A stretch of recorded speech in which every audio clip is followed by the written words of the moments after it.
Cerita dimulai dengan menampilkan seorang MC sedang membawakan sebuah acara di sebuah tempat. MC tersebut mengatakan, "Saya ingin mengatakan sesuatu kepada kalian yang merasa tertekan.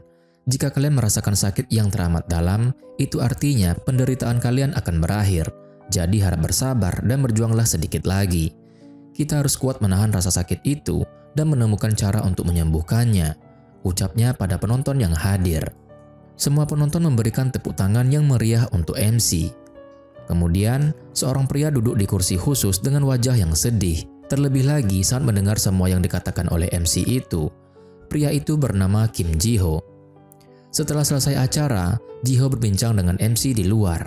Dia memberitahu pada MC tersebut bahwa besok dia akan pergi ke Pulau Jeju untuk bekerja. Ji-ho menunjuk Young-ho yang berdiri di sebelahnya dan memberitahu MC itu kalau Young-ho akan menggantikannya selama dia pergi ke Pulau Jeju. Ji-ho memperkenalkan Young-ho sebagai manajer. Setelah mengatakan hal yang harus dia lakukan, Ji-ho pun pamit pergi. Ji-ho sedang berada di bandara. Dia baru sampai di Jeju. Kebetulan seorang wanita juga baru sampai di Jeju bersamaan dengan Ji-ho. Wanita itu bernama Kim Ji-ho. Ya, nama mereka berdua sama. Maka dari itu, karena nama mereka berdua sama, si wanita ini akan kita panggil dengan Kim Ji. Karena belum saling mengenal, Kim Ji lewat di belakang Ji-ho begitu saja. Ji-ho langsung menelepon Young-ho untuk memberitahunya bahwa dia sudah sampai dan memintanya untuk tidak mengkhawatirkannya. Ji-ho berjanji pada Young-ho kalau dia juga akan melakukan yang terbaik di Pulau Jeju. Oh ya guys, Ji-ho dikirim ke Pulau Jeju karena diperintahkan oleh atasannya untuk mengadakan festival musik di sana. Begitu pula dengan Kim Ji. Dia juga sedang bertugas di Pulau Jeju untuk perusahaan penerbitan. Ji-ho mengantri menunggu taksi untuk menuju ke hotel. Begitupun dengan Kim Ji. Saat sedang menunggu taksi, seorang anak kecil berlarian ke sana kemari, lalu memukul Ji-ho dengan sengaja. Ji-ho yang terkejut menoleh dan memperhatikan anak kecil itu. Saat anak kecil itu berbalik dan akan memukul Ji-ho lagi, Ji-ho yang sedari tadi sudah memperhatikan anak itu segera menangkapnya, lalu mengangkatnya dengan niatan mengajak bercanda. Tapi anak kecil itu justru menangis mengira Ji-ho marah padanya. Anak kecil itu memanggil ibunya. Ibu dari anak itu menghampiri anaknya lalu bertanya apa anaknya itu baik-baik saja. Apakah paman itu memukulnya? Ibu itu berjanji pada anaknya akan melaporkan pada suaminya jika Ji-ho memukul anaknya lagi. Ji-ho pun tersenyum kecut mendengar tuduhan ibu itu. Dia hanya bisa menahan kekesalannya. Orang-orang yang sedang mengantri berbisik-bisik seraya menatap Ji-ho. Ji-ho pun merasa tidak enak. Ia lalu bilang kepada Kim Ji yang berdiri di belakangnya kalau dirinya tidak memukul anak itu. "Aku tidak memukulnya," gumam Ji-ho. Kim Ji yang melihat kejadian sebenarnya dan merasa iba pada Ji-ho, diam-diam membalaskan dendam untuk Ji-ho dengan cara menyenggol ibu dari anak itu dengan punggungnya sampai dia oleng. Setelah menyenggol, Kim Ji diam saja dan pura-pura tidak terjadi apa-apa. Setelah melakukan aksi balas dendamnya, Kim Ji pun menjulurkan lidah lalu dia tersenyum. Saat berada di taksi, Ji-ho fokus menikmati pemandangan yang dia lewati. Tiba-tiba saja, kaca jendela mobil terbuka. Ternyata supir taksi sengaja melakukannya untuk Ji-ho. "Nikmatilah udara yang menyegarkan ini. Segar sekali bukan? Seoul tidak bisa dibandingkan dengan di sini. Apa kau setuju?" serunya. "Aku setuju," sahut Ji-ho. Ji-ho pun tersenyum lalu menghirup udara segar dari jendela. Tiba-tiba senyumnya lenyap dan berganti mengerutkan dahi. "Bau kotoran sapi," serunya kecewa. Supir taksi itu mengatakan kalau itu bukan kotoran sapi, melainkan kotoran kuda karena ini di Jeju. Supir taksi itu bertanya kepada Ji-ho, apa dia sudah memesan hotel? Ji-ho menjawab belum. Dia balik bertanya pada supir taksi, apa dia ada saran mengenai penginapan yang bagus? "Kau datang sendirian?" tanya supir. "Iya." Supir taksi itu mengatakan kepada Ji-ho, dia tahu tempat penginapan yang bagus. Kemudian dia bertanya, apa Ji-ho tahu penginapan San Diego? Ji-ho menjawab tidak, dia tidak tahu. "Jangan berbohong padaku, kau sudah pernah mendengarnya kan?" goda Pak supir. Supir taksi itu mengantarkan Ji-ho ke penginapan San Diego. Sesampainya di penginapan, Ji-ho pun jadi kaget melihat tempat yang dijadikan penginapan itu seperti rumah rongsokan. Dia menoleh kepada supir taksi dengan wajah blank, dan supir taksi itu malah tersenyum dan melambaikan tangannya. Di dalam penginapan, banyak sekelompok muda-mudi yang sedang makan. Saat melihat Ji-ho masuk, mereka semua langsung terdiam dan menatap Ji-ho dengan aneh. Hal yang membuat Ji-ho terkejut lagi, di kamar tidak hanya terdapat satu ranjang saja, melainkan banyak ranjang, yang berarti dia tidak tidur sendirian. Malam harinya, Ji-ho memilih pergi keluar. Tanpa disadarinya, Kim Ji ternyata juga ada di penginapan itu, sedang berdiri sambil membaca sebuah buku wisata. Ji-ho pergi ke minimarket untuk membeli minuman kaleng. Saat membayar, dia bertanya kepada penjaga minimarket, berapa lama jika berjalan menuju ke pantai. Penjaga minimarket menyarankan Ji-ho untuk lewat di belakang gedung minimarket dan melewati pagar batu kira-kira 5 menit. Penjaga minimarket itu memberitahu Ji-ho kalau pantai itu bukanlah tempat wisata dan tidak ada yang menarik di sana. Ji-ho pun menjawab, justru hal seperti itu yang dia suka. Setelah menerima kembaliannya, Ji-ho segera pergi. Sesampainya di pantai, Ji-ho melihat laut dengan tatapan sedih. Ia kembali teringat kenangannya dengan kekasihnya dulu. Kita pun dibawa flashback. Ji-ho bertemu dengan kekasihnya di sebuah kafe.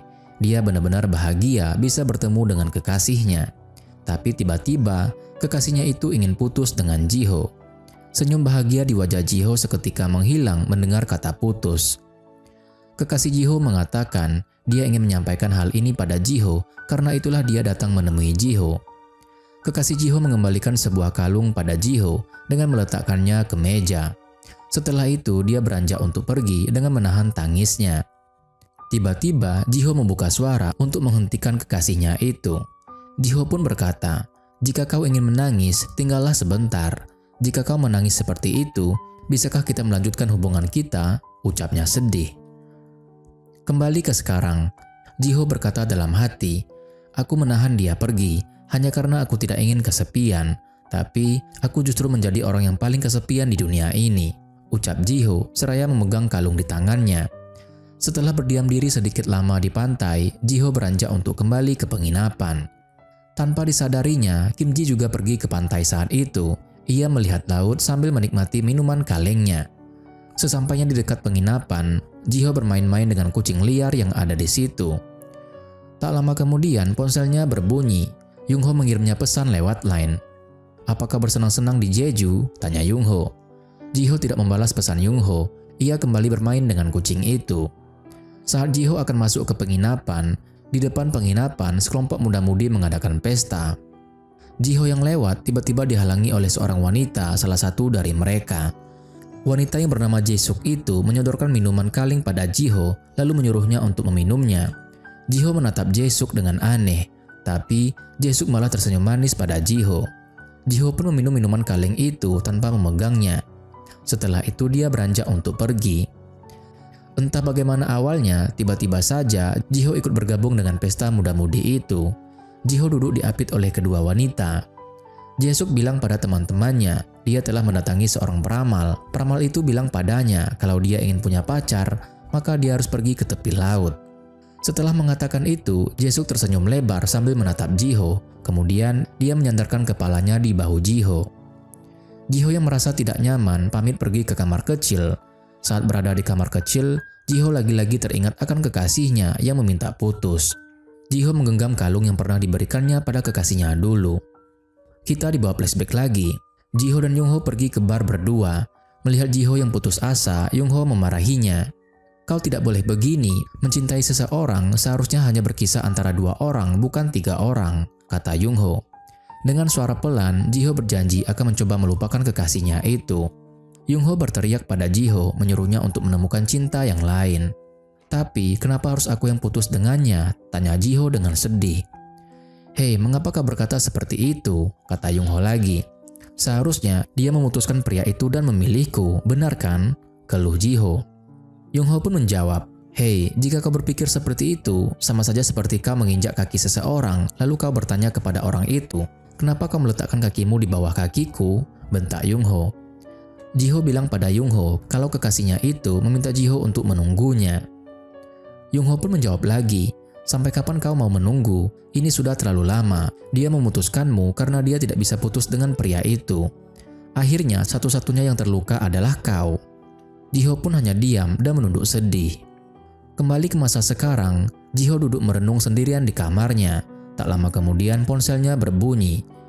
Yung-ho mengirimnya pesan, "Apa kau sibuk?" "Tidak juga," balas Ji-ho. "Apakah di sana ada wanita cantik?" "Tidak ada." Cobalah mencari wanita yang cantik dan tidak hanya fokus pada pekerjaan, ini adalah perintah, kata Yung Ho. Ji-ho pun terdiam saja dan malah melamun. Yung Ho mengirim pesan lagi karena Ji-ho tidak menjawab pesannya. Berhentilah memikirkannya.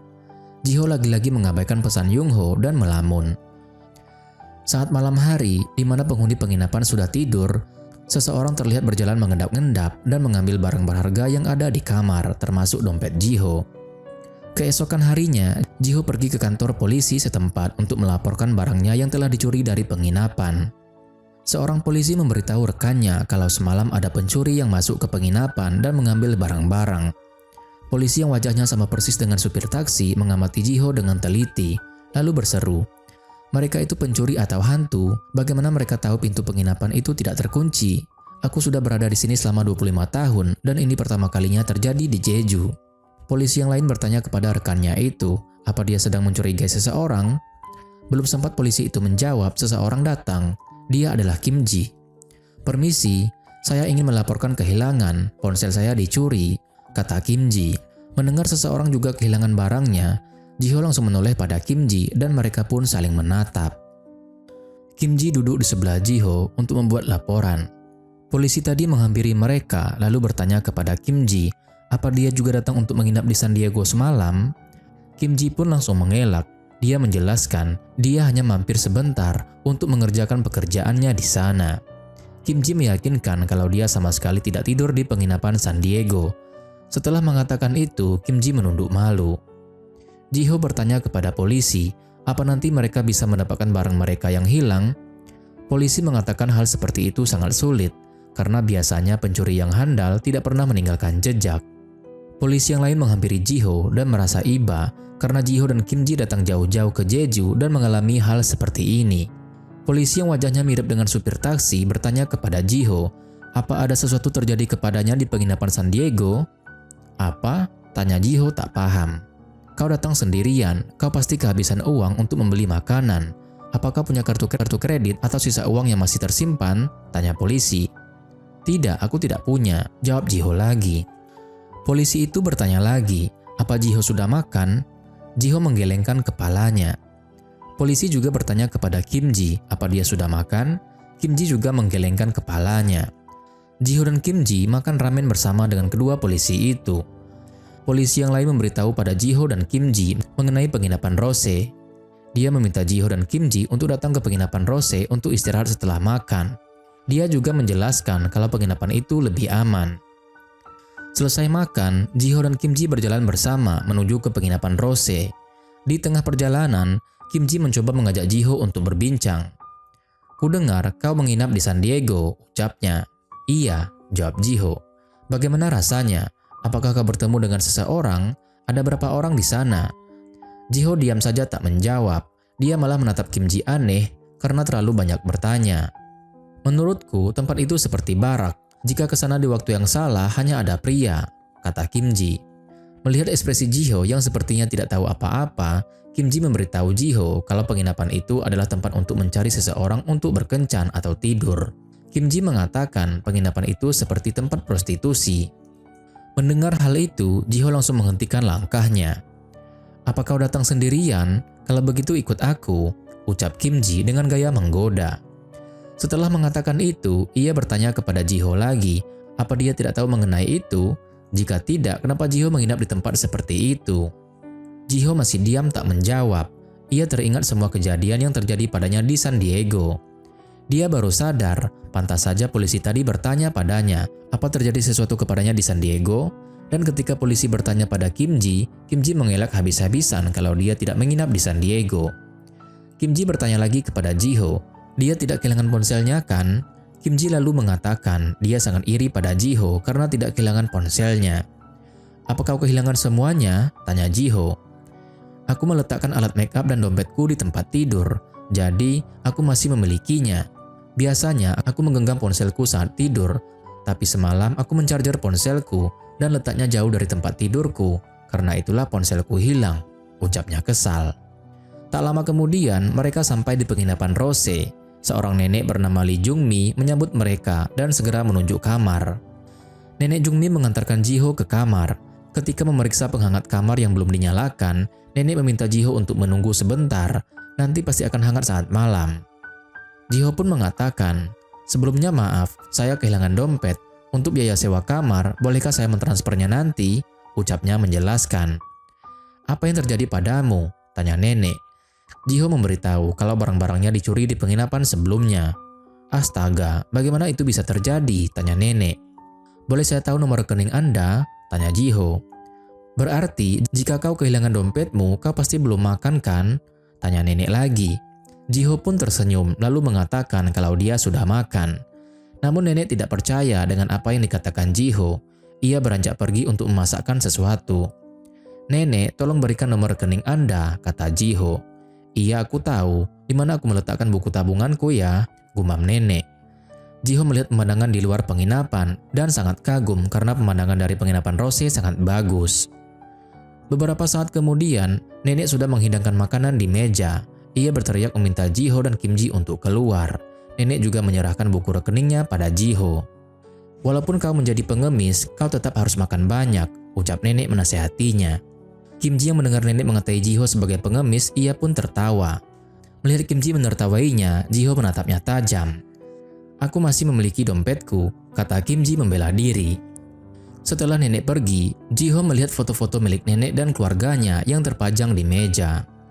Saat Jiho jalan-jalan keluar penginapan, tanpa sengaja ia menabrak sepasang kekasih yang baru saja membeli kopi dan membuat kopi yang mereka beli tumpah. Jiho segera minta maaf dengan apa yang terjadi. Jiho mengatakan pada pasangan itu untuk mengganti kopi mereka. Saat Jiho akan pergi, ia langsung terhenti karena ingat kalau dompetnya hilang dan ia tidak memiliki uang. Jiho kembali ke pasangan itu dan minta maaf sekali lagi. Jiho mengatakan kalau dia telah kehilangan dompetnya. Sepasang kekasih itu pun langsung menatap tajam. Tiba-tiba terdengar suara Kim Ji berteriak pada mereka. "Biar aku yang menggantikan kopinya," teriak Kim Ji. Jiho menoleh dan kaget melihat Kim Ji. "Kopi apa yang tumpah?" tanya Kim Ji pada pasangan itu. Jiho menatap Kim Ji dengan bingung, sedangkan Kim Ji tersenyum manis pada Jiho. Setelah mengganti kopi yang ditumpahkan oleh Jiho pada sepasang kekasih tadi, Kim Ji juga membeli kopi panas dan dingin dan menawarkannya pada Jiho. "Kopi panas atau dingin?" tanya Kim Ji. Jiho diam saja. Kim Ji pun memberi isyarat pada Jiho untuk menerima kopi dingin. Kemudian mereka berdua masuk ke dalam kafe. Jiho bilang kepada Kim Ji, dia akan segera mengembalikan uang kopi tadi setelah dia mengambil uang besok. Kim Ji pun menjawab, sebenarnya dia ingin minta bantuan Jiho. Kim Ji minta izin untuk menggunakan ponsel Jiho sekali saja. Setelah Jiho mengizinkan Kim Ji meminjam ponselnya, Kim Ji segera menghubungi ibunya. Beberapa saat kemudian, Kim Ji menghampiri Jiho untuk minta maaf. Dengan menyesal, ia tanya pada Jiho, apa boleh pinjam ponselnya untuk menelpon sekali lagi? Kim Ji menelpon temannya untuk menanyakan nomor seniornya. Setelah mendapatkan nomornya, Kim Ji beralih menelpon seniornya. Kim Ji kembali menghampiri Jiho untuk memohon pinjam ponselnya yang terakhir kali. "Aku janji ini yang terakhir," kata Kim Ji. "Tidak apa-apa, pakailah sebanyak yang kau perlukan," ucap Jiho seraya tersenyum. Kim Ji kembali menelpon seseorang menggunakan ponsel Jiho. Dia berjanji pada seseorang yang ditelepon untuk menyewa sebuah ponsel besok. Kim Ji sungguh kebingungan saat orang ditelepon mengatakan akan menghubungi Kim Ji lagi hari ini. Kim Ji pun berhenti bicara dan juga bingung. Lalu Kim Ji menoleh pada Jiho dan berkata, "Baiklah, hubungi aku di nomor ini." Jiho yang juga mendengar ucapan Kim Ji itu langsung menatap Kim Ji tajam. Kim Ji mengembalikan ponsel Jiho seraya minta maaf. Jiho menyahut, "Tidak apa-apa." Saat melihat baterai ponsel, Jiho kaget baterainya tinggal 45%. Saat Jiho beranjak untuk pergi, Kim Ji tiba-tiba berseru, "Bolehkah aku ikut pergi denganmu hari ini?" Jiho diam saja tak menjawab. "Setelah menerima telepon, aku berjanji akan segera pergi. Maaf, aku pasti merepotkanmu," ucap Kim Ji memohon. Kim Ji membuat penawaran. Dia akan membayar biaya makan dan ongkos bus. "Karena kau pengemis," seperti kata nenek Jungmi, kata Kim Ji lagi. Kim Ji segera menutup mulutnya dan merasa tak enak mengatai Jiho pengemis. Dengan dingin, Jiho menunjukkan uang koin 500 won kembalian dari minuman kaleng yang dibelinya saat di penginapan San Diego untuk menunjukkan bahwa dia masih punya uang. Kim Ji pun mengatakan itu bahkan tidak bisa untuk membeli permen. Kemudian, Jiho dan Kim Ji menunggu bus di pinggir pantai. Setelah bus datang, Kim Ji membayar biaya bus untuk Jiho. Saat duduk, Ji-ho memilih untuk duduk di kursi lain, tidak di samping Kim Ji. Melihat sikap Ji-ho seperti itu, Kim Ji sebenarnya sedikit kesal. Diam-diam Kim Ji memperhatikan Ji-ho dan mengingat akan pertemuannya saat menunggu taksi di bandara. Saat itu, ternyata Kim Ji diam-diam juga memperhatikan Ji-ho. Mengingat kejadian itu, membuat Kim Ji tertawa geli. Dia tidak menyangka akan bertemu dengan Ji-ho lagi. Saat Ji-ho menoleh melihat Kim Ji segera mengalihkan pandangannya keluar jendela dan pura-pura menertawai sesuatu di jalan. Melihat tingkah Kim Ji yang aneh, Ji-ho juga diam-diam tersenyum.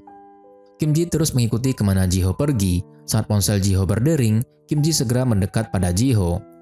Ji-ho melihat ke layar ponsel dan mengatakan, "Ini telepon dari perusahaanku," ucap Ji-ho menjelaskan. "Oh," jawab Kim Ji sambil mengangguk mengerti. Melihat Kim Ji masih berdiri di sampingnya, Ji-ho menatapnya tajam. Beberapa detik kemudian, Kim Ji baru mengerti. Dia langsung menjauh dari Ji-ho untuk memberikannya privasi mengangkat teleponnya. Yung-ho menelpon Ji-ho untuk menanyakan pekerjaan di Jeju apakah sudah selesai. Ji-ho mengatakan dia baru melihat satu lokasi, dia akan segera melihat tempat lain. "Tapi aku tidak yakin bisa pergi ke semua tempat sebelum kembali ke Seoul." Ji-ho memberitahu kalau dia telah kehilangan dompetnya, dan Ji-ho juga menjelaskan kalau pencuri masuk ke penginapannya. Sekarang ini dia adalah seorang pengemis. Kim Ji yang mendengar ucapan Ji-ho pun tertawa. Mendengar Kim Ji menertawainya, Ji-ho langsung menatapnya tajam. Yung-ho pun bertanya, "Apa kau sudah makan?" Ji-ho menjawab dia sudah makan, malah sampai kekenyangan. "Jadi kau tidak punya uang sekarang, sepeser pun?" tanya Yung-ho lagi. Ji-ho menjawab dia punya uang. Ji-ho mengeluarkan uang di sakunya dan menatap koin 500 won itu. "Aku punya 500 won," kata Ji-ho kesal. Kim Ji yang dari tadi memperhatikan pun tertawa lagi. Ji-ho lagi-lagi menatapnya dengan tajam. "Wah, kau benar-benar seorang pengemis sekarang." Ji-ho mengomel kesal karena Yung-ho meledeknya. Ji-ho pun mengatakan baterainya sudah mau habis. Tepat saat itu, Ji-ho terus saja melangkah tanpa memperhatikan Kim Ji yang tertinggal.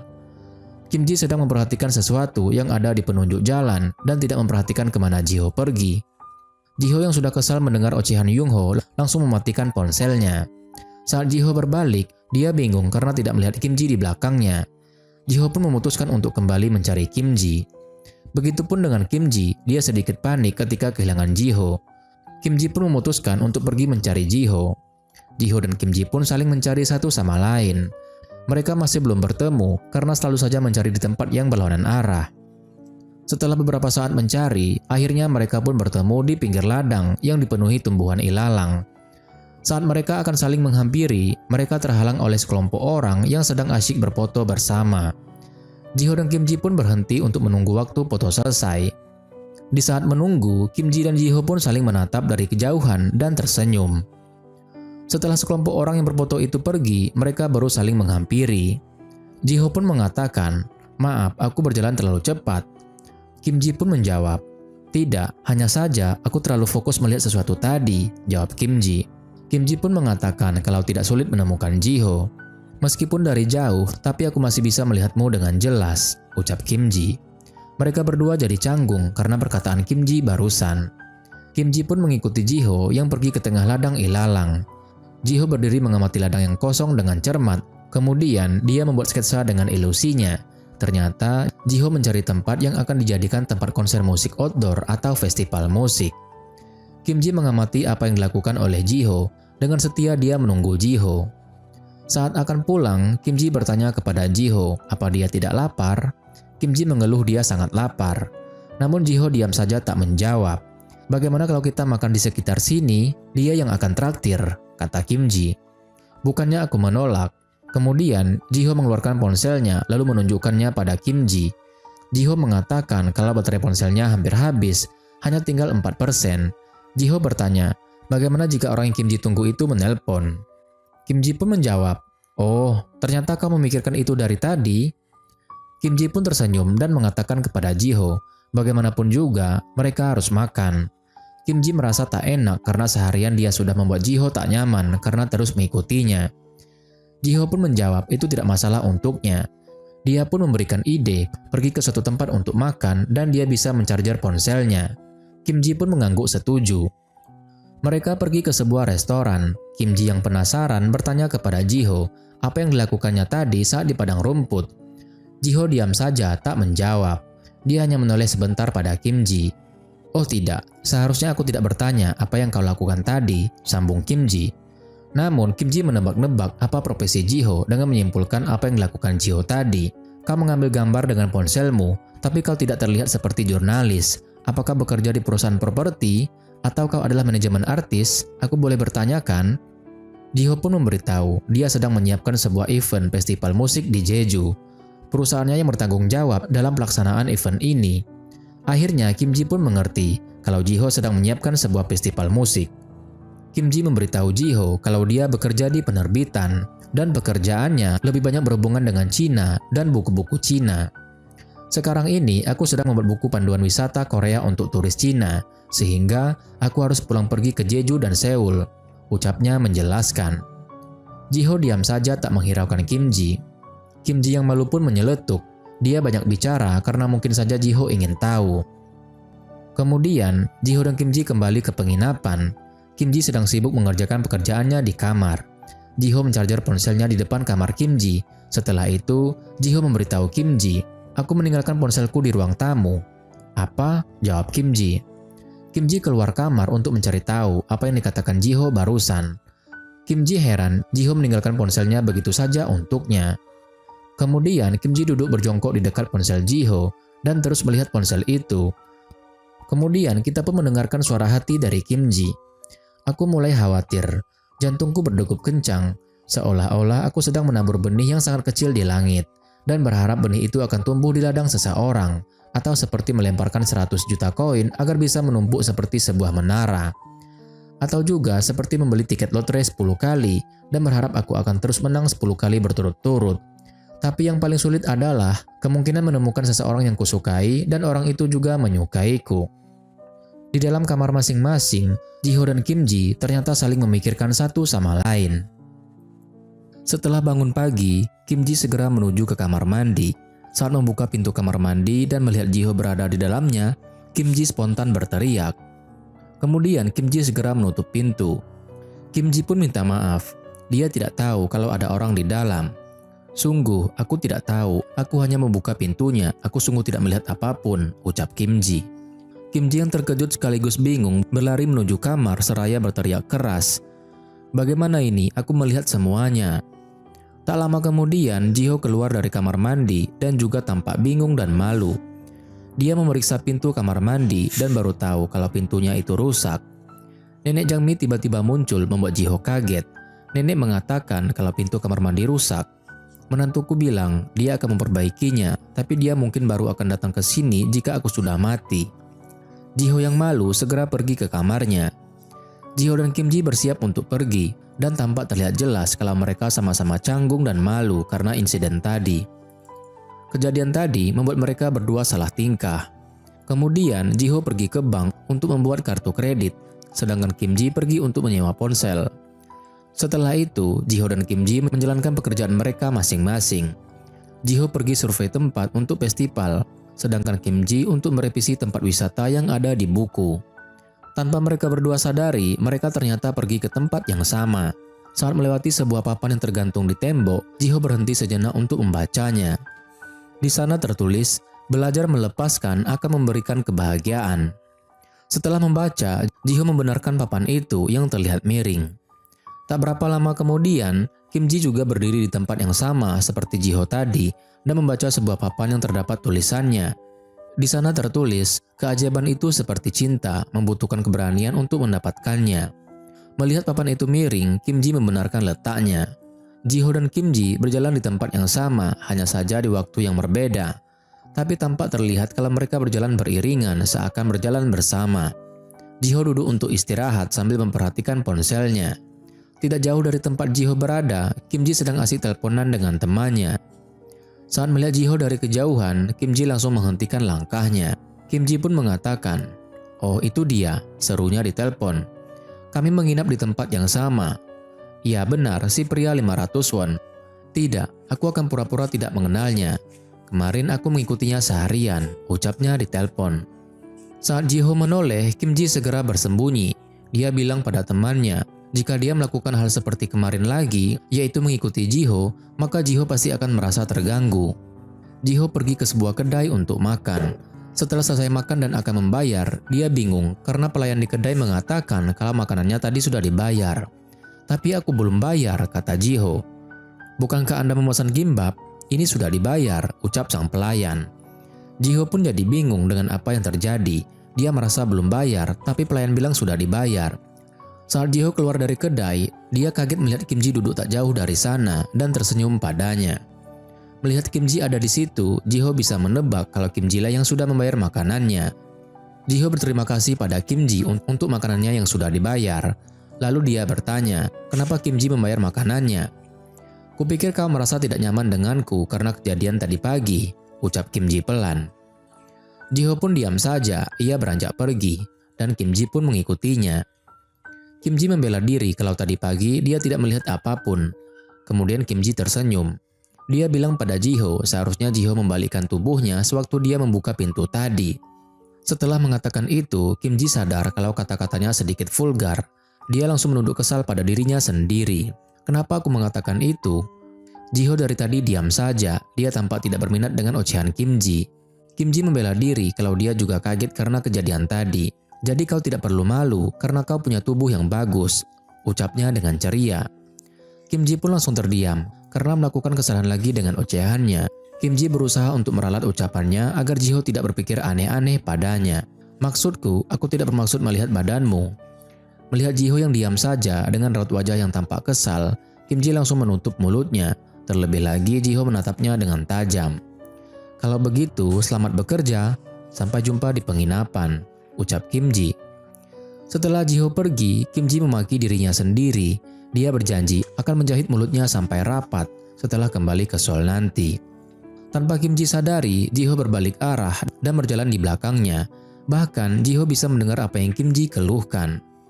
"Aku bukanlah wanita psycho, tapi dia mungkin berpikir jika menunjukkan tubuhnya, maka aku akan mentraktirnya," omelnya kesal. Jiho mempercepat langkahnya melewati Kim Ji begitu saja.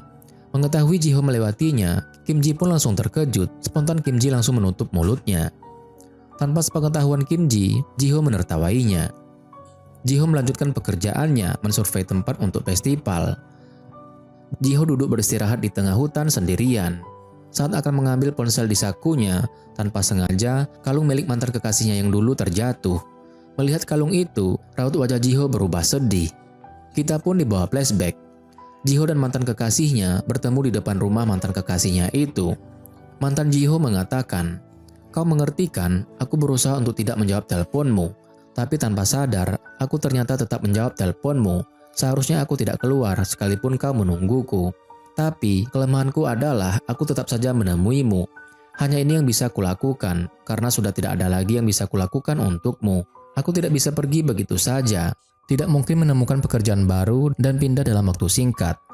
Jadi, aku tidak bisa begitu saja menghilang dari hidupmu. Yang bisa kulakukan adalah, aku akan berusaha untuk tidak menjawab teleponmu lagi.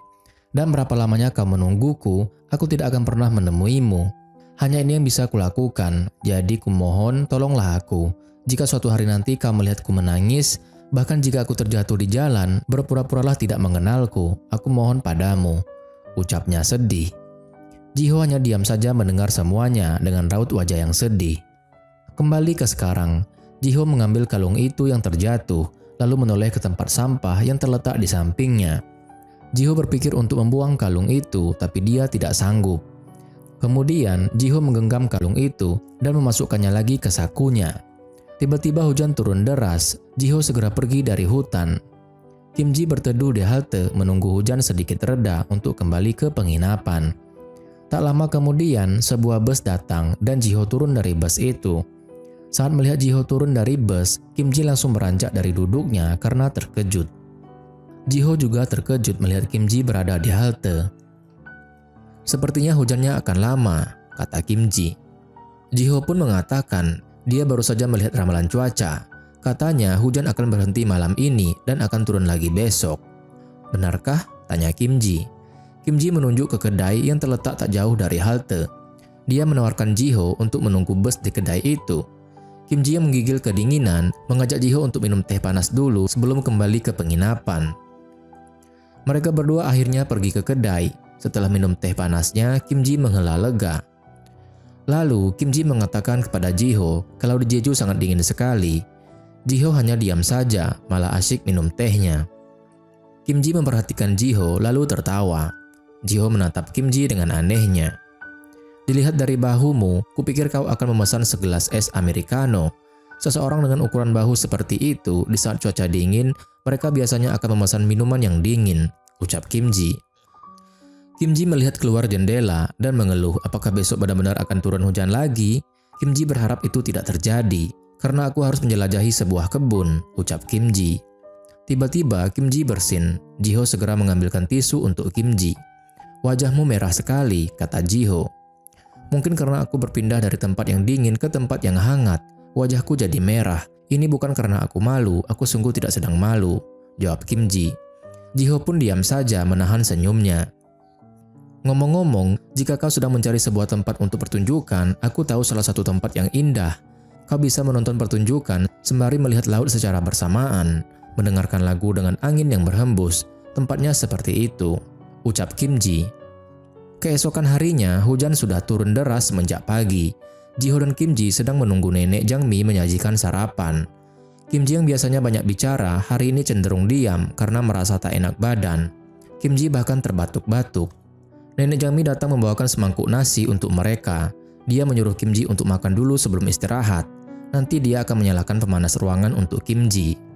Setelah mengatakan itu semua pada Kim Ji, nenek pun pergi. Kim Ji yang dari tadi terbatuk-batuk berniat untuk mengambil air minum, tapi Ji-ho lebih dulu mengambilkan air untuk Kim Ji. Setelah makan, Ji-ho pergi keluar rumah. Dia berdiri menyandar pada tembok dan tampak kebingungan. Setelah beberapa saat berpikir, akhirnya Ji-ho menggunakan payung milik nenek. Mau tak mau, Ji-ho terpaksa menggunakan payung yang dipinjamkan oleh nenek yang bergambar sangat imut. Saat bertemu dengan orang di jalan, Ji-ho menundukkan wajahnya. Orang-orang melihat Ji-ho berbisik-bisik bahkan menertawainya. Dan parahnya lagi, Ji-ho dikejar-kejar oleh pria yang cucok hanya karena payung mereka sama. Sampai-sampai Ji-ho mempercepat jalannya karena takut dengan pria itu. Beberapa saat kemudian, Kim Ji sedang istirahat di dalam kamar. Tiba-tiba seseorang mengetuk pintu kamarnya. Ji-ho membuka pintu kamar Kim Ji sedikit untuk meletakkan obat lewat bawah pintu. Setelah itu menutup kembali.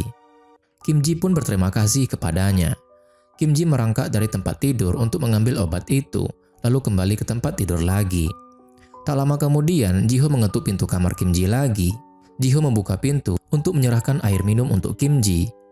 Ji-ho melakukannya seperti pertama kali, meletakkannya lewat bawah pintu. Kim Ji pun tersenyum lalu merangkak lagi untuk mengambil air itu. Saat Kim Ji kembali ke atas tempat tidur, lagi-lagi Ji-ho mengetuk pintu kamarnya. Kali ini Ji-ho menyerahkan sebuah payung untuk Kim Ji, payung milik nenek. Pakai itu jika kau ingin keluar, ucap Ji-ho dari luar kamar. Kemudian Ji-ho pergi. Kim Ji pun tersenyum melihat apa yang dilakukan Ji-ho. Kim Ji mengambil payung itu lalu mendekat ke pintu, mencoba untuk mendengar apa lagi yang akan dilakukan Ji-ho. Kim Ji heran ketika tidak mendengar apapun. Saat dia membuka pintu untuk memeriksa, dia tidak melihat Ji-ho. Kim Ji pun kembali masuk ke kamarnya. Dia minum obat lalu bermain-main dengan payung yang diberikan Ji-ho. Kim Ji tampak terlihat senang. Ternyata Ji-ho berada di luar rumah. Dia kembali menempel di tembok, menghindari tetesan air hujan. Setelah beberapa saat berpikir, Ji-ho memakai penutup kepala, lalu dia pergi dan memilih menerjang hujan tanpa payung. Ji-ho pergi ke suatu tempat. Saat ini hujan sudah mulai reda. Ji-ho tampak sedang menunggu seseorang. Tak lama kemudian, seorang paman bernama Choi Hyun-jun menghampiri Ji-ho. Sebelum berhadapan dengan Ji-ho, Hyun-jun merapikan bajunya, lalu menutupi setengah wajahnya dengan sapu tangan. "Selamat siang," sapanya. Ji-ho berbalik dan sedikit terkejut melihat orang yang ada di depannya. "Selamat siang, saya yang tadi menelpon Anda. Nama saya Kim Ji-ho," ucapnya seraya menyerahkan kartu namanya. Hyun-jun menyimpan kartu nama Ji-ho di saku. Ji-ho mengamati Hyun-jun karena merasa pernah melihatnya di suatu tempat. "Nama saya Choi Hyun-jun," ucapnya memperkenalkan diri. Dia juga menyerahkan kartu nama pada Ji-ho. "Senang bertemu dengan Anda," kata Ji-ho. Kemudian Hyun-jun menunjukkan jalan pada Ji-ho untuk pergi. "Apakah perusahaan Anda akan mengadakan acara yang besar?" tanya Hyun-jun. Saat Ji-ho menoleh pada Hyun-jun, Hyun-jun segera menutupi wajahnya dengan sapu tangan. "Iya, dan kami akan menggunakan panggung selama 7 hari dan akan ada 10 kegiatan dalam sehari, 70 aktivitas. Sepertinya ada 5 panggung outdoor, ucapnya menjelaskan. Melihat Hyunjun terus terbatuk-batuk, Jiho langsung bertanya apa dia baik-baik saja. Saya baik-baik saja, silahkan dilanjutkan, ucap Hyunjun. Tapi karena kita tidak bisa mengadakan acara pada malam hari di lingkungan ini, saya mencoba mencari lokasi yang lain, kata Jiho. Jiho kembali terdiam melihat Hyunjun bersin-bersin. Hyunjun pun minta maaf, lalu meminta Jiho untuk melanjutkan bicaranya lagi. Setelah minum obat dari Jiho, Kim Ji pun tertidur sampai-sampai dia tidak tahu kalau ponselnya terus berdering. Jiho yang baru saja menyelesaikan salah satu pekerjaannya menerima telepon dari seseorang di ponselnya. Orang yang ada di telepon itu mencari seorang wanita yang pernah menggunakan ponsel Jiho beberapa hari yang lalu. Jiho pun menjawab, sekarang dia tidak ada di sini, tapi kulihat dia menyewa sebuah ponsel. Cobalah menghubunginya dengan nomor yang sama. Aku baru bertemu dengannya lagi nanti malam. Apa ada hal yang penting terjadi? Kata Jiho. Jiho mencoba menghubungi telepon di penginapan. Kim Ji terbangun karena mendengar telepon di penginapan berdering. Tapi saat Kim Ji akan turun dari tempat tidur untuk mengangkat telepon itu tiba-tiba tidak berdering lagi. Jiho beristirahat di sebuah kedai. Dia melihat ponselnya untuk memeriksa hasil dari foto tempat-tempat yang sudah dikunjunginya. Setelah itu, Jiho mengirimkannya pada Young-ho. Tak lama kemudian, Young-ho menelpon Jiho. Young-ho berkomentar kalau tempat-tempat yang didatangi Jiho terlihat sangat bagus. Aku hanya baru melihat 4 tempat dari semua lokasi, kata Jiho. Tidak apa-apa, kau bisa pulang sekarang. Ayo pergi minum, ini perintah dari bosmu, kata Young-ho.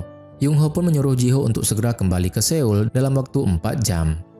Jiho diam saja tak menjawab. Tepat saat itu, tanpa sengaja dia melihat seorang wanita lewat di depan kedai dengan menggunakan payung koni yang sama dengan milik nenek. Jiho berpikir itu adalah Kim Ji. Jiho segera berlari keluar untuk memeriksanya. Setelah mengetahui kalau wanita itu bukanlah Kim Ji, Jiho pun terlihat kecewa. Jiho berjalan mondar-mandir sambil mencoba menelpon penginapan, tapi tetap saja tidak ada yang menjawab teleponnya. Jiho teringat kalau kemarin malam Kim Ji mengatakan padanya akan pergi ke hutan lindung dan berharap tidak turun hujan. Dan ternyata benar, Kim Ji sedang pergi ke hutan lindung untuk menyelesaikan pekerjaannya. Setelah beberapa saat berkeliling, Kim Ji berhenti, kemudian memeriksa suhu tubuhnya, kemudian bergumam. Ini sudah lebih baik, panasnya sudah turun. Kim Ji kembali melanjutkan kegiatannya. Jiho ternyata pergi ke hutan lindung untuk mencari Kim Ji. Setelah berkeliling hutan beberapa saat, akhirnya Jiho menemukan Kim Ji yang sedang makan ramen di kios berjalan. Kim Ji sangat terkejut melihat Jiho menghampirinya. Ia lalu bertanya, apa ada masalah? Orang akan berpikir kalau kau mengikutiku, kata Kim Ji. Jiho mengeluarkan ponselnya dan memberitahu Kim Ji bahwa seseorang menelponnya. Aku pikir di sana mungkin terjadi sesuatu yang penting, teleponmu mati, kata Jiho. Kim Ji menunduk malu, ia mengambil ponsel Jiho lalu meminjamkannya untuk menelpon. Setelah menelpon, Kim Ji mengembalikan ponsel Jiho seraya berterima kasih lagi. Terima kasih untuk obat, air, dan payungnya, kata Kim Ji. Kim Ji menawarkan Jiho untuk makan ramen. Jiho yang baru saja makan ramen menggelengkan kepala tidak mau. Apa ada sesuatu yang ingin kau makan? Aku yang akan traktir, kata Kim Ji. Tidak apa-apa, kau sudah membelikanku kopi, jawab Jiho. Itu saja masih belum cukup. Kau mau makan barbeque denganku? Apa kau suka daging? Tanya Kim Ji. Jiho diam saja tak menjawab. Sepulangnya di penginapan, Kim Ji dan Jiho membuat barbeque. Mereka bahkan mengajak nenek Jangmi. Setelah Jiho selesai memanggang, mereka bertiga makan bersama dan tidak lupa untuk bersulang juga. Nenek mencoba lebih dulu daging yang Jiho panggang dan memuji rasa enaknya. Kim Ji bahkan menyuapi nenek dengan sayang. Nenek tanya pada Kim Ji, apa dia sudah punya pacar? Kim Ji menjawab tidak punya. Astaga, mengapa kau tidak punya? Kau sangat cantik, kata nenek. Dulu aku punya, tapi sekarang sudah putus dengannya karena dia tidak berperasaan. Dia selalu membuatku menunggu untuk teleponnya, tapi dia tidak juga menelpon. Jika aku bertanya padanya, mengapa kau baru sekarang menelponku? Dia menjawab, fokus saja pada pekerjaanmu. Kenapa terus menunggu telepon dariku? Ucapnya dengan sedih. Jiho diam-diam merasa iba pada Kim Ji. Ternyata dia tidak jauh berbeda dengan dirinya yang sama-sama dicampakkan. Nenek Jangmi bilang bahwa cinta bukanlah sesuatu yang sering terjadi. Membuat kontak mata lalu jatuh cinta. Itu bukan yang dinamakan cinta sejati. Tapi walaupun begitu, tampan atau tidaknya seseorang yang disuka dan mereka bisa mencintainya, itu adalah sebuah anugerah. Tapi jika orang itu juga mencintai kita, maka itu akan lebih berharga. Suatu hari, jika kau tersenyum karena kau pernah mencintainya, Di lain hari, kau akan menangis karena kau membencinya. Momen seperti itulah yang terbaik. Aku bisa membayangkan, kata nenek.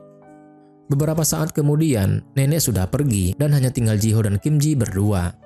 Melihat Kim Ji yang meringkuk sambil memejamkan mata, Ji-ho menyelimutinya. Aku masih belum mengantuk, kata Kim Ji.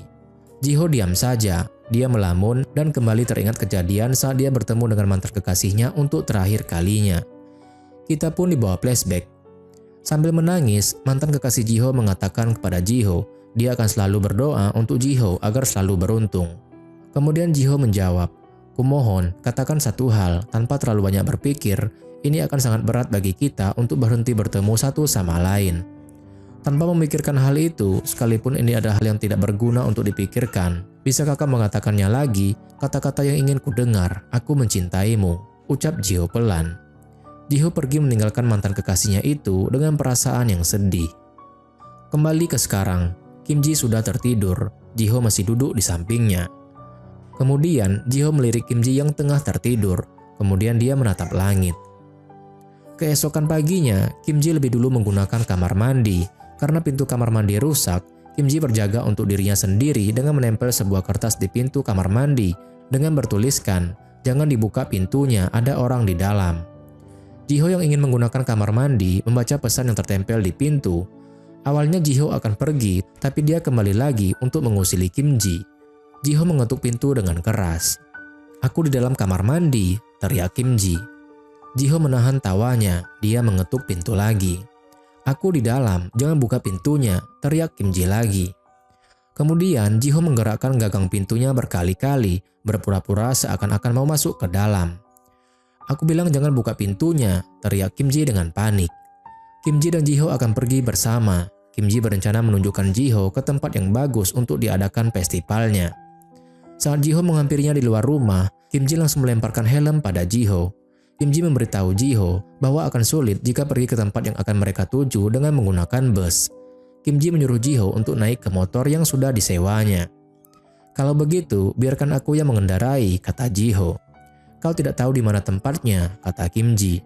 Tapi kau bisa menunjukkan di mana tempatnya, jawab Ji-ho. Ya sudah, naik saja, aku pintar dalam mengemudi, kata Kim Ji. Tapi nanti akan terlihat aneh, kata Ji-ho. Kemudian Kim Ji pun tersenyum lalu menepuk motornya, pertanda meminta Ji-ho untuk duduk. Mereka berdua pun pergi ke tempat yang Kim Ji tuju dengan Kim Ji yang menyetir. Saat akan sampai, Kim Ji berteriak pada Ji-ho, kita hampir sampai. Karena Kim Ji mengebut, Ji-ho tidak bisa mendengar apa yang Kim Ji katakan. Apa yang kau bilang? Aku tidak bisa mendengar apapun, teriak Ji-ho. Kim Ji ternyata juga sama seperti Ji-ho, sama-sama tidak bisa mendengar apa yang diucapkan, sehingga percakapan mereka tidak nyambung. Tadi pagi saat di kamar mandi kau sengaja melakukannya kan? Tanya Kim Ji. Iya, kau melakukan kerja yang bagus, teriak Ji-ho. Kau butuh tisu toilet ya? Tanya Kim Ji lagi. Ya, karena kau telah membantuku, teriaknya lagi. Pokoknya percakapan mereka tidak nyambung. Mereka berdua pun lalu tersenyum dan menikmati perjalanan. Tanpa sengaja, helm mereka saling berbentur. Melihat hal itu, mereka berdua pun tertawa. Kim Ji mengantar Ji-ho ke sebuah tempat yang terletak di dekat pantai. Setelah sampai, Ji-ho melakukan sketsa ilusinya seperti biasa dengan membayangkan menggambar sebuah panggung dan tempat untuk penonton. Setelah selesai, Ji-ho terdiam untuk berpikir. Kim Ji melangkah ke tengah-tengah untuk membantu Ji-ho. Penyanyinya akan menyanyikan sebuah lagu di sini seraya memainkan gitar, ucap Kim Ji, seraya menunjukkan ke arah yang dimaksudnya. Kim Ji juga memberitahu letak duduk penonton yang akan datang. Jika mereka bernyanyi di sini, ini akan membuat semua orang yang berada di Jeju mendengarkan musiknya. Karena angin akan membantu menyebarkan musiknya. Jadi, seluruh Jeju akan mendengar musik dari sini, ucap Kim Ji. Kim Ji juga mengatakan, jika nanti musik yang dimainkan adalah musik yang menyentuh atau romantis, pasti sangat bagus sekali. Kemudian, Ji-ho dan Kim Ji beristirahat di sebuah bangku. Kim Ji memberi saran kepada Ji-ho akan ada acara lamaran dadakan jika dia mengadakan pertunjukan di tempat itu. Ji-ho pun menjawab hal seperti itu tidaklah mungkin. Kenapa? Tanya Kim Ji. Ji-ho pun mengatakan, jika pernyataan cintanya tidak berhasil, mereka berdua yang menyatakan cinta akan canggung. Dan mereka akan merasakan kekecewaan karena datang ke pertunjukan itu karena tidak membuahkan hasil. Kemudian Kim Ji menjawab, aku suka melihat orang yang menyatakan cinta satu sama lain. berdebar saat pengakuan, lalu menangis karena bahagia. Kemudian orang-orang yang menonton akan mulai berteriak. Sesuatu seperti itu sungguh romantis. Kemudian Jiho pun berkata, jika semua yang kau katakan terjadi akan bagus sekali. Penonton pasti akan tersentuh dan menangis bahagia, dan juga bersemangat bersama-sama. Bagaimanapun juga, jika kita memilih seseorang untuk melakukan pernyataan cinta secara mendadak, kemungkinan besar tidak ada satupun yang mau melakukannya. Mereka hanya akan maju ke depan panggung dan sama sekali tidak menarik. Jiho juga mengatakan hal semacam itu sangat mudah ditebak karena sama sekali tidak alami. Meskipun bersujud atau mengungkapkan kata-kata yang indah, mereka tidak akan menyentuh hati penonton dan mendapatkan banyak tepuk tangan. Lalu ekspresi mereka akan seperti ini, kata Jiho sambil memberikan contoh pada Kim Ji. Jiho bergaya seolah-olah bertepuk tangan tapi canggung. Kim Ji pun tersenyum lalu mengatakan kalau Jiho sangat teliti sekali dengan pekerjaannya. Kim Ji juga mengatakan jika kau belum menemukan ide yang cemerlang, kau akan terjaga sepanjang malam sampai menemukan sebuah ide. Jika seseorang melakukan kesalahan, daripada kau memarahi mereka, kau lebih memilih menjelaskan di mana letak kesalahan mereka, kemudian berkata, mulai besok kau tidak perlu datang lagi untuk bekerja di sini, kata Kim Ji kemudian tersenyum. Jiho langsung menjawab, semua yang dikatakan Kim Ji salah. Kim Ji pun menyahut, dia tahu Jiho bukan orang seperti itu. Kau adalah orang yang ramah dan bijaksana ketika kau bekerja. Iya kan? Aku sangat yakin kau adalah orang yang memiliki hati yang hangat. Jiho pun diam menatap Kim Ji, lalu dia bilang itu bukanlah dirinya. Setelah mengatakan itu, Jiho beranjak dari duduknya lalu pergi. Kim Ji mengikuti langkah Jiho. Kim Ji memberikan beberapa pertanyaan pada Jiho, kenapa dia berpikir bahwa dirinya bukanlah orang baik? Apakah Jiho pernah mencuri uang teman-temannya saat masih kecil? Atau karena suatu hal? Atau jangan-jangan Jiho adalah mantan seorang kriminal yang terkenal? Apa Jiho pernah menipu seseorang dan pernah dipenjara? Atau Jiho pelaku dari sebuah prostitusi? Jiho diam saja tak menjawab. Kim Ji mengatakan bahwa dia sendiri bukanlah orang yang baik. Ketika ada seseorang yang berlari ke lift saat pintu hampir tertutup, dia pasti menekan tombol close lalu pura-pura seakan menekan tombol open untuk mereka. Dan saat dia sedang makan siang bersama teman sekantor, dia pasti akan memberikan sumpit yang berbeda untuk orang yang tidak disukainya. Dan ketika dia melihat ada bayi yang menangis keras, Kim Ji pasti akan berseru. Dia imut sekali, tapi sambil melotot ke arah bayi itu. Jiho pun menjawab, jadi maksudmu kau termasuk orang yang tidak berperasaan? Iya, kau benar sekali, jawab Kim Ji. Jiho pun bercerita bahwa dia memiliki seorang kekasih 1 tahun belakangan, tapi ternyata kekasihnya itu sudah memiliki tunangan sebelum bertemu dengan Jiho. Kim Ji pun terkejut mendengarnya. Meskipun aku tahu semuanya, tapi aku tetap bertemu dengannya secara rahasia, ucap Jiho dengan wajah sendu. Kim Ji pun diam dan mengingat kejadian sebelumnya. Kita pun dibawa flashback, saat dimana Kim Ji meminjam ponsel Jiho untuk menelpon. Saat Kim Ji memohon pada Jiho untuk menggunakan ponselnya lagi, ponsel Jiho tiba-tiba berdering. Kim Ji melihat ke layar dan dilihatnya seorang wanita bernama Hyeju menelpon Jiho. Hyeju adalah nama mantan kekasih Jiho. Seseorang menelponmu, ucap Kim Ji memberitahu Jiho. Saat Jiho melihat layar ponselnya dan mengetahui Hyeju menelponnya, raut wajahnya berubah jadi sedih. Jiho membiarkan ponselnya dan tidak mengangkat panggilan Hyeju. Setelah beberapa saat, panggilan Hyeju masuk ke daftar panggilan tak terjawab. Lalu Jiho menyerahkan kembali ponselnya pada Kim Ji. Kembali ke sekarang, Kim Ji teringat kejadian itu dan baru tahu dan menyadari apa yang terjadi. Oh iya, aku hampir lupa memberimu ucapan selamat, kata Kim Ji. Jiho melihat ke arah Kim Ji dengan pandangan bingung dan tak mengerti. Dilihat dari situasinya, ini pasti sangat berat untukmu, tapi dikarenakan kalian berdua sudah putus, hidupmu tidak akan seberat seperti dulu lagi, ucap Kim Ji. Kim Ji bilang pada Jiho untuk berhenti berpikir bahwa dirinya bukanlah orang yang baik. Jiho pun tertegun ketika mendengar ucapan Kim Ji sama dengan apa yang pernah Yung Ho katakan. Kita pun dibawa flashback lagi. Jiho dan Yung Ho berbincang berdua di sebuah bar. Yung Ho mengatakan, tidak peduli apa yang kau lakukan, aku tahu bahwa kau bukanlah orang yang jahat. Tak peduli seberapa banyak kau mencintainya dan juga kau tidak menginginkan untuk berpisah dengannya, tapi orang baik sepertimu pasti juga akan melewati jalan yang salah. Aku yang tahu dirimu, bagaimana bisa orang lain tahu siapa kau sebenarnya? Sekalipun mereka tahu, kau hanya akan terlihat sebagai seseorang yang terlibat perselingkuhan dengan seorang wanita yang sudah memiliki hubungan. Sedangkan Hyeju, dia sudah bertunangan dengan seorang pria, tapi masih menemui pria lain. Itu benar-benar wanita yang buruk. Mengapa kau masih memikirkan apa yang dikatakannya? Aku sungguh membenci sesuatu yang seperti ini, omel Young-ho panjang lebar. Young-ho mengatakan kepada Ji-ho, ketika mereka melihat seorang anak yang jatuh, pertama kali yang mereka lakukan adalah menenangkannya. Kembali ke sekarang, Kim Ji masih mengucapkan hal yang sama dengan yang pernah Young-ho katakan. Kim Ji mengatakan, setelah menangani anak yang terjatuh dan menenangkannya, dia pasti bertanya, apakah terluka? Sesuatu seperti itu. Setelah itu, cobalah untuk bicara padanya bahwa tempat ini bukanlah tempat untuk berlarian. Jika kita bilang kau pantas mendapatkan luka karena kau sangat nakal atau memarahi mereka, itu akan melukai perasaan mereka. Mereka akan berpikir bahwa di dunia ini tidak ada seorang pun yang menyayanginya dan merasakan ketidakadilan, ucap Kim Ji. Kim Ji tersenyum pada Ji-ho dan mengatakan juga, kalau dia mengatakan hal seperti ini bukan berarti Kim Ji menganggap Ji-ho seperti anak-anak, melainkan karena hati Ji-ho. Berapapun umur yang dimiliki seseorang, itu bukan berarti seseorang bertambah pintar ataupun dewasa. Jangan membenci dirimu sendiri, kata Kim Ji sambil menatap Ji-ho. Sekalipun kau sudah kenyang, tapi kau tetap makan apa yang nenek sajikan, tanpa menyisakan sedikit pun. Meletakkan ponsel di ruang tamu untukku, dan membelikan obat, menuangkan air di gelas untukku, memberikanku payung. Sekalipun kau sangat sibuk, kau masih mementingkan telepon untukku, pergi untuk mencari dan datang ke hutan lindung. Ketika aku tertidur, kau menelimutiku dengan selimut. Kim Ji mengatakan, seseorang melakukan hal seperti itu adalah orang yang baik, dan hanya orang baik yang bisa melakukan hal seperti itu. Kata Kim Ji sambil tersenyum, sambil mengangkat tangannya untuk mengajak Ji-ho melakukan tos. Ji-ho tidak menanggapi Kim Ji, dia memalingkan wajahnya. Aku seharusnya tidak bergembira, ini bukan saat yang tepat. Berpisah dengan seseorang sangat menyakitkan. Kim Ji membuka tangannya untuk memberikan pelukan pada Ji-ho. Namun Ji-ho diam saja, masih tidak menanggapi apa yang Kim Ji lakukan. Kim Ji pun tersenyum melihat tingkah Ji-ho. Dia mendekat pada Ji-ho lalu memeluknya. Hal itu membuat Ji-ho terkejut. Selamat, kata Kim Ji sambil menepuk-nepuk punggung Ji-ho. Tiba-tiba Kim Ji berkata kalau dia mendengar suara perut Ji-ho yang keroncongan. Ji-ho langsung menjauh dari Kim Ji. Aku hanya bercanda, kata Kim Ji sambil tersenyum.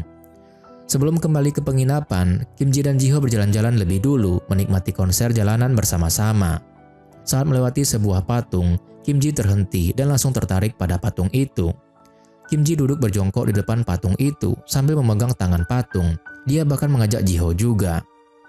Mereka bilang jika kita melakukan hal seperti ini akan ada seseorang yang akan datang dan selalu menggenggam tangan kita, ucap Kim Ji.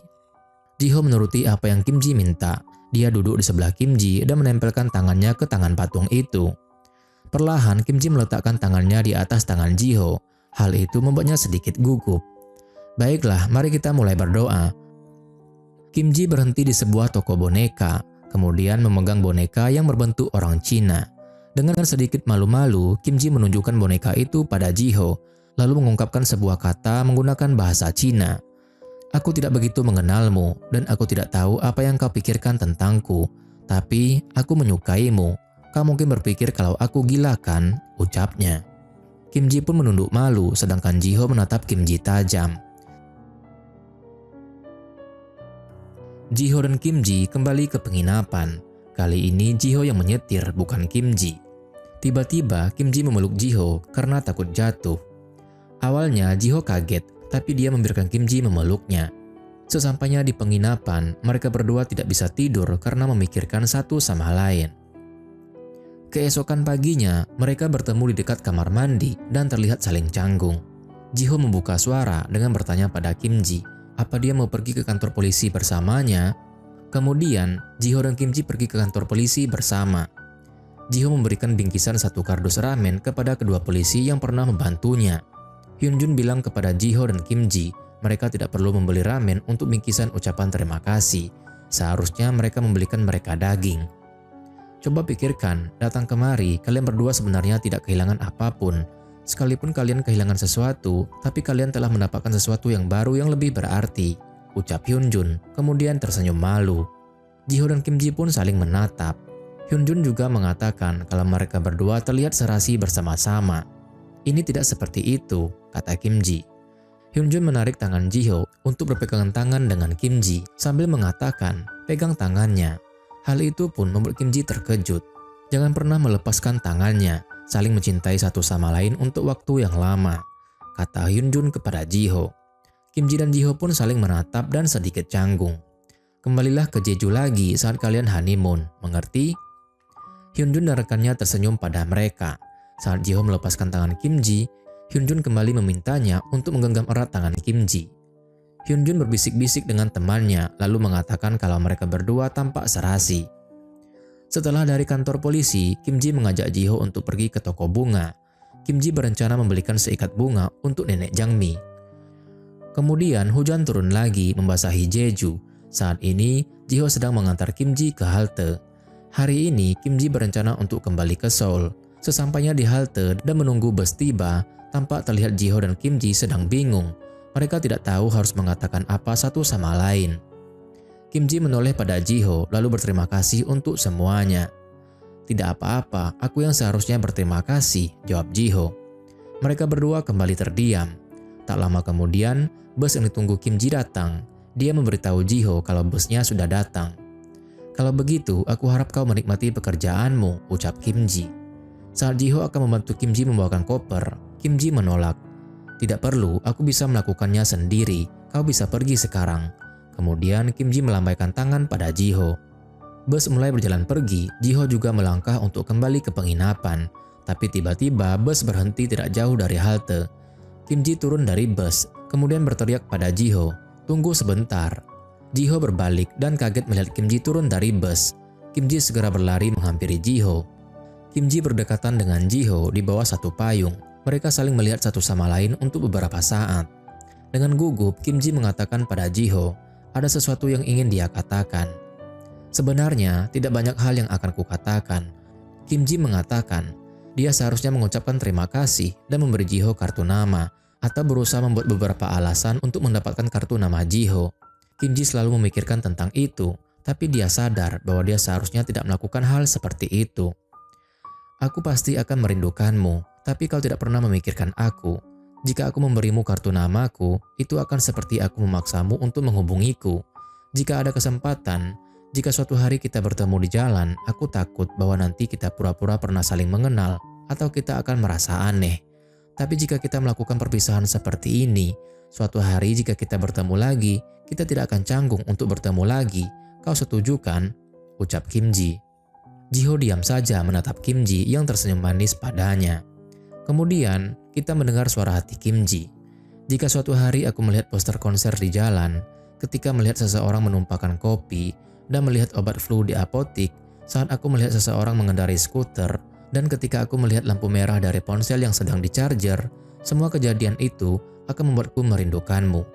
Jika kita bertemu lagi, aku mungkin sangat senang dan tidak sanggup untuk bernapas. Tapi, jika kita tidak pernah bertemu lagi, tidak apa-apa. Karena kenangan yang indah ini tidak akan pernah hilang, dan kenangan yang indah ini adalah hadiah terindah yang harus kusyukuri yang pernah terjadi dalam hidupku. Terima kasih banyak, kata Kim Ji dalam hati. Jiho pun duduk di halte sendirian, mengingat hal tentang Kim Ji lalu tersenyum sendiri. Scene pun beralih, Jiho sedang berpamitan pada nenek Jangmi. Nenek berkata, setelah para tetua meninggal, aku tidak ingin sendirian dan tidak ingin melakukan apapun lagi. Aku masih ingin melihat pemuda-pemudi yang bersemangat. Jadi, aku membangun penginapan ini. Tapi setelah memilikinya, ini bukanlah sesuatu yang memberikanku kesempatan untuk bertemu siapapun. Ini adalah sesuatu yang membuatku berpisah dengan seseorang, ucapnya dengan sedih. Jiho pun memeluk nenek dengan sayang. Kemudian nenek memberikan Jiho sekantong jeruk sebelum Jiho pergi. Di pinggir pantai, tampak terlihat jelas bahwa Jiho sudah membuang kalung kenangannya dengan mantan pacarnya. Yungho menunggu kedatangan Jiho di bandara. Di sela-sela waktu menunggu, Yungho menyempatkan dirinya untuk menggoda pramugari. Saat melihat Jiho datang, Yungho segera mengakhiri percakapannya dengan pramugari itu. Aku di sini, kata Yungho memanggil Jiho. Melihat gaya Yungho yang playboy, Jiho memalingkan wajahnya pura-pura tidak mengenal Yungho. Yungho membuka kacamatanya lalu berteriak, "Hei, ini aku." Jiho terus melangkah tidak memperdulikan Yungho. "Apa kau sangat terkejut melihat ketampananku? Kau terlalu senang sehingga tidak bisa mengatakan apapun kan? Aku memarkirkan mobilku di sana." Jiho masih diam saja mengacukan Yungho. Di rumah, Kim Ji sedang menyelesaikan pekerjaannya. Sahabatnya yaitu Jae-suk juga ikut membantu. Jiho juga berada di rumahnya. sedang melihat sebuah paket di tangannya. Tak lama kemudian, Yung Ho menghampiri Ji-ho lalu bertanya, "Apa yang Ji-ho beli? Apa itu untuknya?" Ji-ho bilang kalau itu hanyalah sebuah buku. "Buang saja kalau begitu," kata Yung Ho. Ji-ho meminta Yung Ho untuk segera pulang karena hari sudah larut. "Kenapa? Kita masih punya 12 botol, mari kita nikmati," kata Yung Ho. "Hyung, jika kau pulang ke rumah sekarang, kau akan terlihat baik-baik saja besok," kata Ji-ho. "Kau ada meeting besok pagi di Departemen Pariwisata kan?" tanya Ji-ho. "Tentang itu, apa aku belum memberitahumu? Kau harus pergi denganku, kau satu-satunya orang yang harus mempresentasikan proyek kita. Jadi aku akan bersantai," kata Yung Ho. Ji-ho langsung menunjukkan wajah kesalnya. Melihat itu, Yung Ho langsung bertanya, "Kenapa?" Yung Ho bilang, "Bukankah Ji-ho adalah manajer dan bertanggung jawab untuk proyek ini?" Yung Ho mengatakan jika Ji-ho tidak mau, Ji-ho bisa bertukar tempat duduk dengannya. Maksudnya bertukar posisi jabatan. Ji-ho hanya bisa menghela napas panjang. Hari pun sudah semakin larut. Kim Ji masih terus berusaha menyelesaikan pekerjaannya. Jae-suk mengeluh pada Kim Ji kalau dia sudah lelah dan kakinya sakit. "Haruskah kita berhenti bekerja hari ini lalu mencoba untuk menyelesaikannya besok pagi?" kata Jae-suk. Kim Ji mengatakan kalau besok dia ada klien dari Cina dan kliennya membutuhkan seorang penerjemah.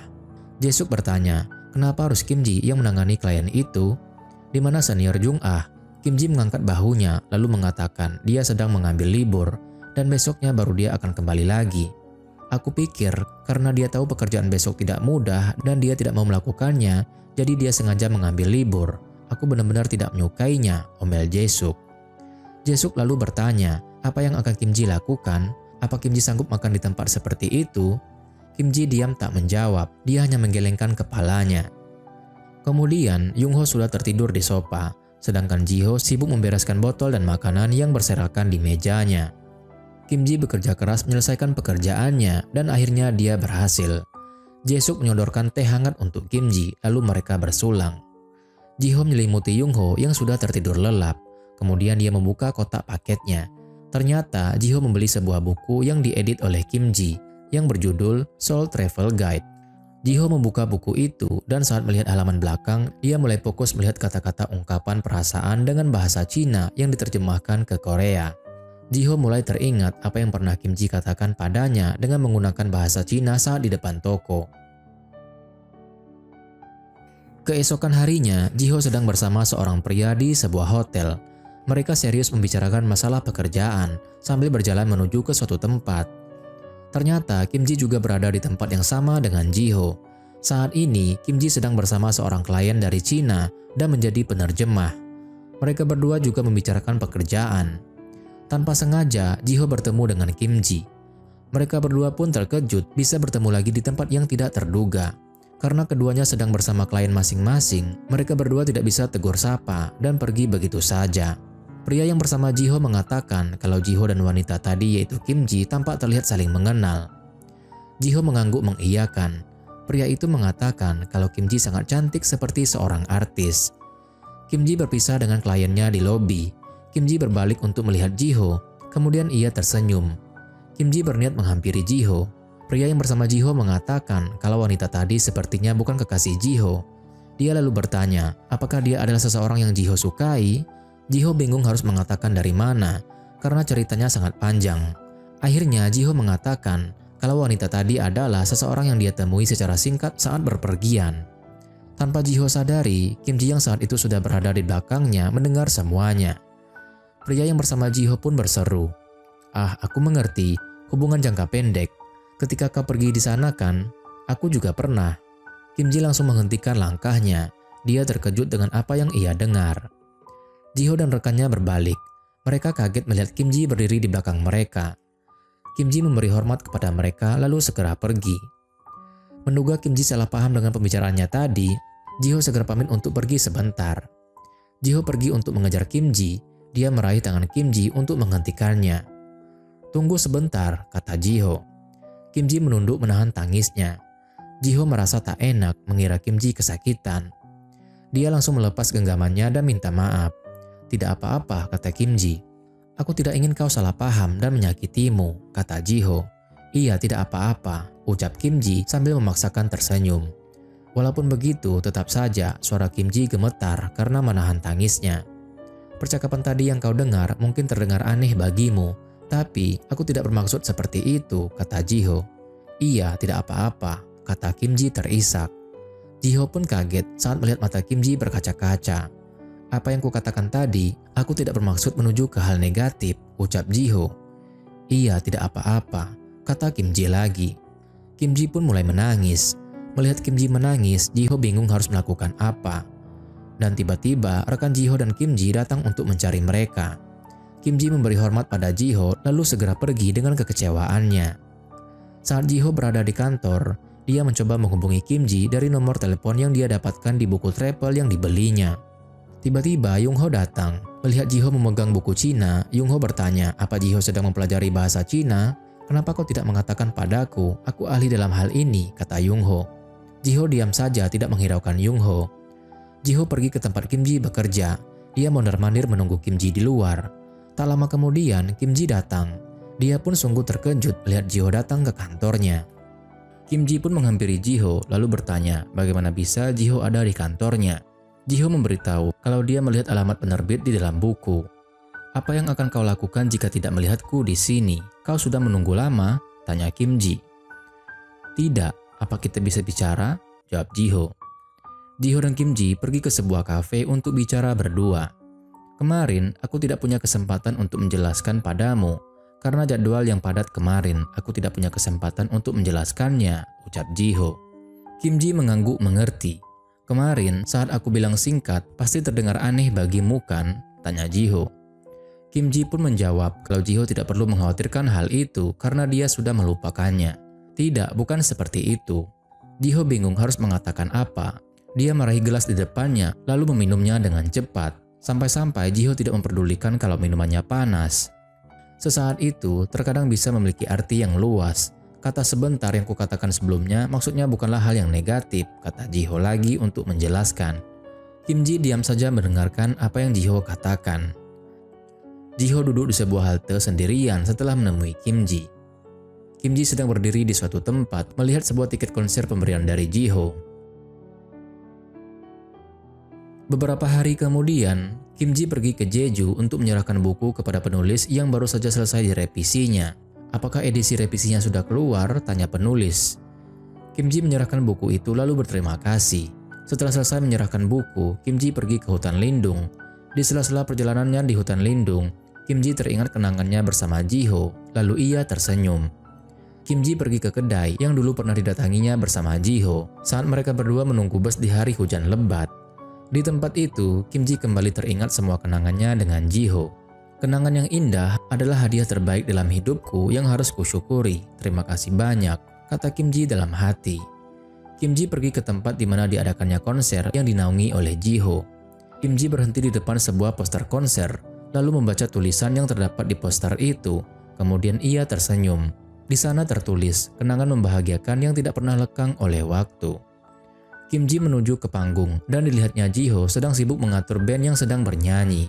Saat Ji-ho berbalik, dia tersenyum ketika melihat Kim Ji. Mereka saling menatap dan saling tersenyum dari kejauhan. Sudah lama tidak bertemu, kata Kim Ji dalam hati. Aku merindukanmu, kata Ji-ho dalam hati juga. Kemudian, Ji-ho dan Kim Ji saling menghampiri, bukannya saling menyapa, mereka malah terdiam dan hanya saling menatap dan tersenyum. Tiba-tiba, Yung-ho memanggil Ji-ho dari kejauhan. Produser Kim, Ji-ho tidak mendengar teriakan Yung-ho karena terlalu asik menatap Kim Ji. Produser Kim, teriak Yung-ho lagi. Ji-ho masih belum menoleh. Ji-ho, teriak Yung-ho lagi. Mendengar seseorang memanggil nama Ji-ho, Kim Ji yang juga punya nama asli Ji-ho langsung menoleh pada Yung-ho, sedangkan Ji-ho masih terfokus pada Kim Ji. Hei Ji-ho, teriak Yung-ho kesal. Ji-ho baru menoleh pada Yung-ho. Hei, bosmu sedang memanggilmu, kau harusnya segera merespon. Kalau kau tidak meresponku, aku akan merasa sangat kesepian, kata Yung-ho. Ji-ho pun tersenyum mendengar omelan Yung-ho, sedangkan Kim Ji bingung. Ia langsung menoleh pada Ji-ho. Kim Ji yang selama ini belum tahu nama Ji-ho, benar-benar terkejut ketika mengetahui bahwa nama Ji-ho sama dengan namanya, yaitu Kim Ji-ho. Kita pun dibawa flashback. Saat Ji-ho menerima telepon dari seseorang yang mencari Kim Ji, saat itu Ji-ho baru tahu kalau wanita yang meminjam ponselnya untuk menelpon memiliki nama Kim Ji-ho juga. Nama yang sama persis dengan namanya. Saat itu, Jiho sendiri juga terkejut. Kembali ke sekarang, Jiho tersenyum pada Kim Ji lalu menyapanya. "Kim Jiho, senang berkenalan denganmu. Namaku Kim Jiho," kata Jiho sambil tersenyum. "Kau sudah tahu sebelumnya?" tanya Kim Ji terkejut. Jiho mengangguk mengiyakan. Kim Ji bertanya, "Kenapa Jiho tidak pernah memberitahunya?" "Aku berencana memberitahumu hari ini. Aku sudah menunggu. Aku tahu bahwa kau pasti datang," ucap Jiho. Kim Ji tersenyum mendengarnya, lalu Jiho mengulurkan tangannya pada Kim Ji. Tanpa ragu, Kim Ji meraih tangan Jiho. Mereka berdua pun lalu tersenyum. Jiho dan Kim Ji berjalan beriringan sambil berpegangan tangan. "Bisakah kau menyanyikan sebuah lagu?" tanya Kim Ji. "Aku tidak mau melakukannya," jawab Jiho. "Kalau begitu, kau mau menari?" tanya Kim Ji lagi. "Itu bahkan lebih buruk lagi." "Ayolah," pinta Kim Ji. Jiho pun diam saja. "Bahkan tidak mempan walaupun aku bersikap manis?" tanya Kim Ji. Jiho pun mengatakan hal seperti itu tidak akan pernah terjadi. Artinya, Jiho tidak akan melakukan apa yang diminta Kim Ji seperti menyanyi dan menari. "Ini tidak asik, sebaiknya aku pergi saja," keluh Kim Ji. "Sudah terlambat sekarang," kata Jiho sambil menggenggam tangan Kim Ji semakin erat. Kim Ji bertanya kepada Jiho apa yang akan dilakukannya jika dia melarikan diri. Dia akan mengejar dan menangkap Kim Ji lalu mengikatnya erat-erat. "Sungguh?" tanya Kim Ji sambil tersenyum. "Mengikatku?" kedengarannya keren. Jiho pun langsung menatap Kim Ji. Dari adegan ini kita sudah bisa mengetahui bahwa mereka berdua sudah menerima perasaan masing-masing. Dan cerita diakhiri dengan mereka berdua yang sudah bersatu dan menjadi pasangan kekasih. Dan cerita pun berakhir.